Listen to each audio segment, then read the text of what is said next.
ఈరోజు నేను ఒక టాపిక్ మాట్లాడుతున్నాను. ప్రతిసారి మోసమేనా? ప్రతిసారి మోసమేనా? లైఫ్ అంతా మోసమేనా?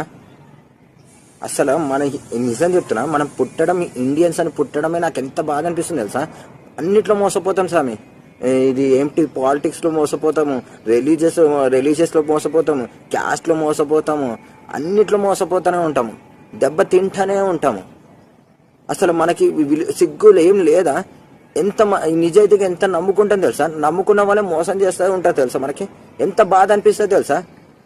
సొంత మన మనుషులు మోసం చేస్తారు. అలాంటిది ఎంత బాధ వస్తుంది. పాకిస్తాన్ ఇక్కడ ఏంటి, రీసెంట్గా పుల్వామా అటాక్ జరిగింది, అప్పుడు మోసమే. దాని తర్వాత ఇప్పుడు ఏమి అటాక్ జరిగింది, ఇప్పుడు ఈ పేరు కూడా మనకు తెలియదు. ఫస్ట్ ఆఫ్ ఆల్ మనకి అసలు పేరేంటి, అసలు first of all Kashmir place పేరేంటి ఎవరికైనా తెలుసా? ఫస్ట్ రీసెంట్గా ఇన్సిడెంట్ జరుగుతూనే తెలుస్తుంది మనకి పేరు.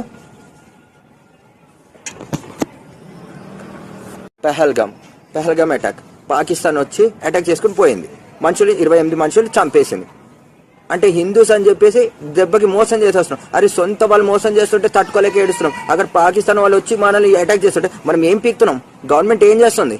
గవర్నమెంట్ అటాక్ చేస్తేనే అయిపోతుంది, మొత్తం చచ్చిపోవాలి. ఇంకా మనకు ఆప్షన్ లేదు. మనం ఎమోషనల్ ఫూల్స్. మోసం చేస్తున్నారు, మోసపోతారు. మళ్ళీ మోసపోతున్నా, నేను మోసపోయా. నాకు చచ్చిపోవడం తప్ప నాకు దారి ఏం లేనట్టు అనిపిస్తుంది. ఇప్పుడు మన ఇండియన్స్ కూడా అదే మోసపోతున్నారు. నిజాయితీగా ఉంటే అన్ని మనకు బాగుంటాయి.